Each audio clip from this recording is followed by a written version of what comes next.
साथियों नमस्कार। साथियों बहुत बड़ी एक अपडेट आ रही है सामने। एक तो है LTA 578 सर्कुलर नंबर 631 और 568 के बारे में, क्योंकि इसका एरियर अभी भी पेंडिंग है बहुत सारे सैनिकों का। और दूसरी बड़ी खबर यह है कि AOOP all officer one pension के बारे में। तो आप बड़े ही ध्यान से जो हमारे पूर्व वायु सैनिक है मोहन रंगन जी, उनकी बात को सुनिए और साथ ही साथ कमेंट भी करिए कि आप उनकी जानकारी से कहाँ तक संतुष्ट हुए हैं, या आपको किसी भी तरह की और पूर्व सैनिकों से संबंधित या पे पेंशन के बारे में जो भी आपको जानकारी चाहिए तो आप कमेंट करिए वहाँ पे, तो वो उसकी जानकारी आप लोगों को देंगे या वो आपके इंडिविजुअल कमेंट पे भी देंगे। तो साथियों ये पूरा वीडियो आप देखिए। जय हिंद दोस्तों, मैं एयर वेटरन कॉर्पोरल मोहन रंगन चेन्नई से। दोस्तों सब OROP सबको मिल गया, माला माल हो गया। अब DA भी बहुत ज्यादा बढ़ गया और मैंने सुना लोगों की घर में जगह नहीं है, इसलिए सभी जो है दूसरे जो बैंक में भाग रहे हैं, कौन सी लॉकर में पैसा रखना है, कौन सी लॉकर में जो है जेवर रखना है, क्योंकि इतना पैसा मिल गया ना लोगों को। दोस्तों हमारे जो यूट्यूबर है ना, जितना मर्जी गाली दे दो उनके ऊपर, उनको लगता नहीं है। जिस तरह भैंस के ऊपर कुछ भी फेंको वैसे ही है। मैंने बहुत सा इतना जो बात करना कर दिया, आगे से इनके बारे में बात करना बेकार है, क्योंकि जब वो नहीं सुधरेगा तो हम अपने आप को जो है उनसे दूर रख लेंगे। अब बात आती है आंदोलन की। कुछ लोग जो है ना यूट्यूबर कहते हैं कि हमें इकट्ठे होना, हमें ये करना वो करना।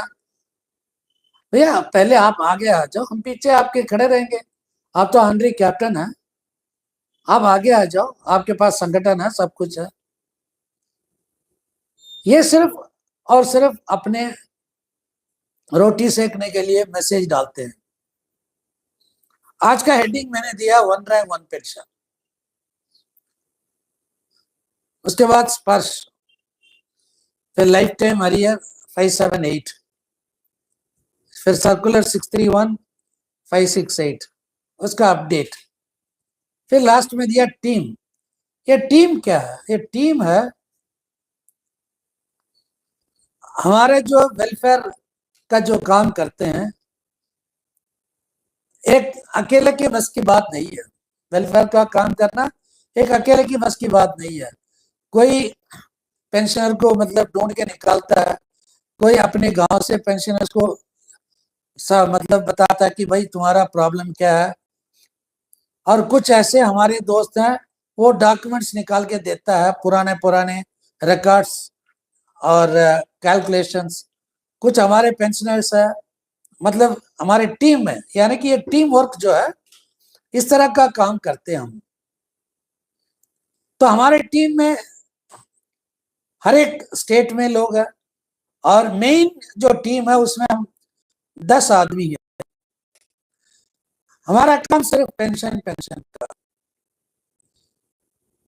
अभी बीच में हम तो भटक कहते हैं OROP एजिटेशन आंदोलन, फिर उसके बाद फेडरेशन। तो इसमें बहुत सारा नुकसान हुआ लोगों को, मुझे नहीं, क्योंकि लोगों का केस पेंडिंग हो गया था। फिर से हम 3-4 महीने से वही काम कर रहे हैं और उसमें जो कुछ हमने मैक्सिमम ऑब्जर्व किया वो ये चीज है। दोस्तों ये लाइफ टाइम अरियर के बारे में बात करने से पहले हम बात करेंगे स्पर्श के बारे में।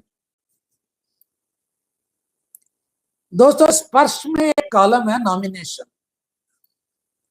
बहुत सारे लोगों ने नॉमिनेट नहीं किया। आपको जो है अपनी टाइम के बाद अगर कोई अरियर किसी को क्लेम करना है तो आप नॉमिनेशन कर सकते हैं। मतलब आपके बाद आपकी family automatic nomination, automatic spouse बन जाते हैं लाइफ टाइम अरियर क्लेम करने के लिए। लेकिन कुछ ऐसे लोग हैं जिनकी मतलब पत्नी पहले गुजर जाती है और ये पेंशन ले रहा है, तो ऐसे लोगों को जो है अपन ये सावधान अभी से लेना चाहिए, अपनी बच्चों के नाम नॉमिनेशन करना चाहिए। अगर 2 बच्चे हैं तो किसको कितना परसेंटेज देना, आप ये कर सकते हैं स्पर्श में। दोनों बच्चों का नाम का पार्ट टू ऑर्डर होना चाहिए और दोनों बच्चों का नाम स्पर्श पीपीओ में ऐड होना चाहिए। ये सारे करने के बाद आप अपने बच्चों को जो है नॉमिनेट कर सकते हैं, आप आराम से कर लो, पहली बात। अब ये सर्कुलर 578 के आज तक जो है ना, लोग 568 के बारे में बात कर रहे थे ना, ये 578 क्या है? ये 568 के बाद आया है सर्कुलर 570। 570 सबको मालूम है 7th पे कमीशन का है।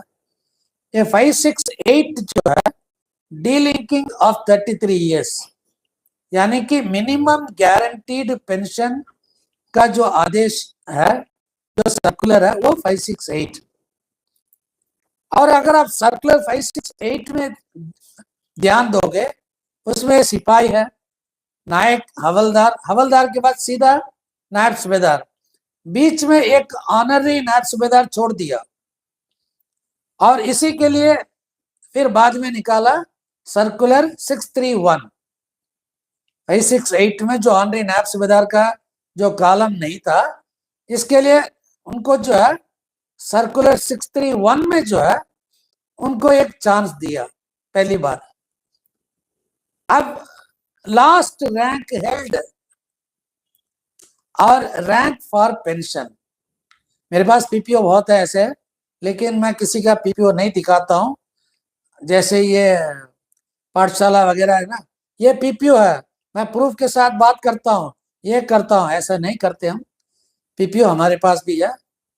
जैसे अभी हमने एक केस किया है 2 दिन पहले, और 4 महीने से मेरे पास पेंडिंग हो गया था ये, मैंने कल इसको पूरा करके भेजा है। इस केस में क्या है कि वो है क्लरिकल ट्रेड से है, जब रिटायर हुआ था जेडब्ल्यू बन के 2004 में, और जेडब्ल्यू कितना महीने रहा? सिर्फ 4 महीने। तो उसका पीपीओ में क्या है? रैंक हेल्ड जेडब्ल्यू और रैंक फॉर पेंशन सार्जेंट। अब ये इसने भी पहले ध्यान नहीं दिया। ये केस जब मेरे पास आया था, मैंने उसका पूरा चेक किया पीपीओ, फिर उसका बैंक स्टेटमेंट चेक किया।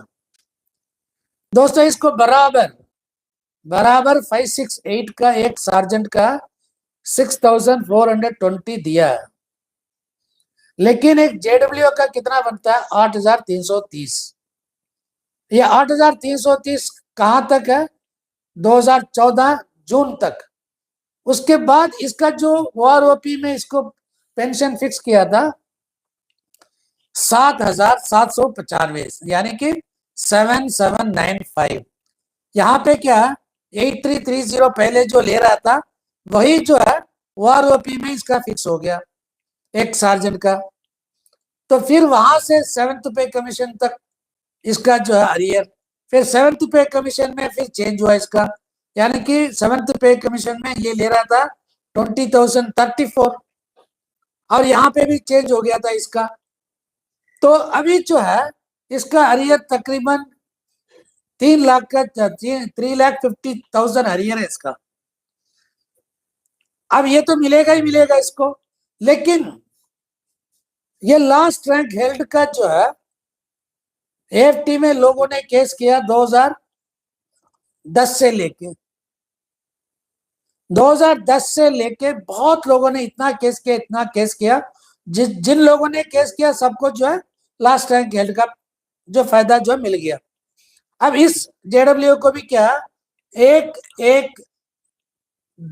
2014 से लेके आज तक का जो है जेडब्ल्यू का मिलेगा।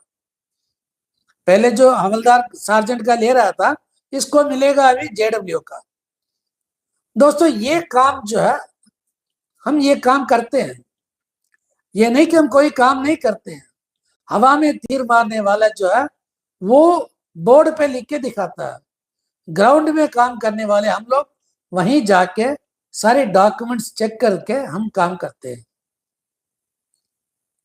दोस्तों मैं ये क्यों कह रहा हूं, अभी हमारे जो कंडीशन ठीक नहीं है, फौजियों का जो कंडीशन है दिन पे दिन, मेरे को बहुत दुख होता है इस सेंटेंस को यूज करने में। मतलब एक दिन ऐसा आएगा कुत्ता तक हमें नहीं पूछेगा अगर हम इसी तरह रहे तो। बात क्यों है, कुछ लोग मुझे मिला भाई, मैं खुश हूं, 1 रैंक 1 पेंशन में मुझे मिला, और कुछ लोग बात करते हैं सूबेदारों को कुछ भी नहीं मिला, सूबेदारों को कुछ भी नहीं मिला, और कुछ लोग कहते हैं कि एक्स ग्रुप को कुछ नहीं मिला। लेकिन कोई ये नहीं कह रहा कि भाई रिजर्विस्ट को क्यों नहीं मिल रहा, इसके बारे में कोई बात नहीं कर रहा। ऑनरी हवलदार को क्यों नहीं मिल रहा, ऑनरी नायक को क्यों नहीं मिल रहा, इसके बारे में कोई खुलासा नहीं करता। यह है खुदगर्ज। दोस्तों ऑनरी नायक, टीएस नायक, नायक पक्का नायक, इन तीनों में टीएस नायक को नायक के बराबर क्यों किया?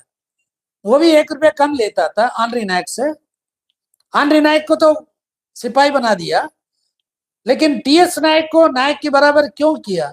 कभी इसके बारे में आज तक किसी ने सोचा भी क्या? इसका पीछे वजह क्या, राज क्या? आपको यही मतलब इसका राज, इसका जो है ना सीक्रेट आपको मैं बताता हूं क्या है। जिस तरह टीएस नायक है ना, उसी तरह टीएस का लेफ्टिनेंट कर्नल टीएस भी है और कर्नल टीएस भी है, यानी कि time scale Naik, lieutenant colonel time scale, colonel time scale. अगर टीएस नायक को अगर सिपाही की बराबर करता है ना, तो लेफ्टिनेंट कर्नल टाइम स्केल को भी जो है 1 रैंक नीचे लेके आना पड़ता है। वैसे ही कर्नल टीएस को 1 रैंक नीचे लेके आना पड़ता है।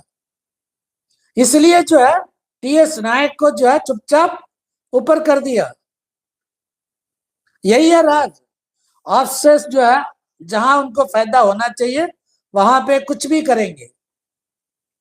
रिजर्विस्ट को जो है उनका पेंशन रेगुलेशन एक्ट के हिसाब से जो मतलब उनको मिलना चाहिए हक, क्यों नहीं दिया? मेजर जनरल सतबीर सिंह किधर है आजकल? मैडम सुदेश गोयत किधर है? उसकी आंखों में से पानी नहीं। फैमिली पेंशनर्स के बारे में जब सोचती है ना, खून निकलता है। मैडम किधर है अभी? Where is wing commander CK Sharma? Where is group captain Gandhi? सब भाग गए हैं ना। इनको जो चाहिए था वो ले लिया, भाग गए। और यहाँ पे हम लोग जो है ना एक दूसरे के साथ लड़ते हैं सच्चाई जानने के लिए, और सच्चाई बात करने के लिए किसी को जीएमडी नहीं है। प्लीज अगर आप सच नहीं बोल सकते हैं तो लोगों को गुमराह नहीं करना। हमारे जो जवान जो है ये बहुत बोले हैं, बहुत इनोसेंट है, और इनके इनके इनके जो है ना, इनके साथ खिलवाड़, मतलब इनके जो सेंटीमेंट के साथ खिलवाड़ मत करना। दोस्तों मैं है ना एक और वीडियो बनाऊंगा। हमारे एक वेटरन एडवोकेट है, federation of veterans association with in bracket 1, इसका जो है जोधपुर का, राजस्थान का चीफ कोऑर्डिनेटर। इन्होंने बहुत बड़ा काम किया राजस्थान में जवानों के लिए। उसके वीडियो में बहुत सारी बात किया। अगला वीडियो में हम उसके बारे में बात करेंगे, आज ही बात करेंगे। तब तक के लिए जय हिंद, वंदे मातरम, भारत माता की जय। कृपया करके आप अपनी स्पर्श का पीपीओ बार बार चेक करो, उसमें बहुत सारी गलतियां आ रहा है। आगे जाके मत रोना, क्योंकि ये आपका जिंदगी का सवाल नहीं है, आपकी फैमिली का जिंदगी का सवाल है। जय हिंद, वंदे मातरम। साथियों आप लोगों ने मोहन रंगन साहब का वीडियो देखा और मेरे को लग रहा है कि आप इस वीडियो से पूरी तरह संतुष्ट भी हुए होंगे, और इन्होंने जानकारी जो दी है वो ग्राउंड लेवल से दी है, क्योंकि हमारा जो मकसद है वो पूर्व सैनिकों को जागरूक करने का है। तो साथियों देखो, हम जो अपना काम कर रहे हैं, तो आप लोगों से भी हम थोड़ा सा निवेदन करते हैं या थोड़ी सी मदद मांगते हैं कि भाई आप अगर संतुष्ट हैं इस जानकारी से, तो आप इस वीडियो को, इस मैसेज को 10-10 ग्रुप में शेयर करें और पूर्व सैनिकों तक ये जो जानकारी है वो पहुंचाने का कष्ट करें, पूरे देश के पूर्व सैनिकों के पास में। तो सैनिकों धन्यवाद। मैं पूर्व सैनिक कपिल भोजी।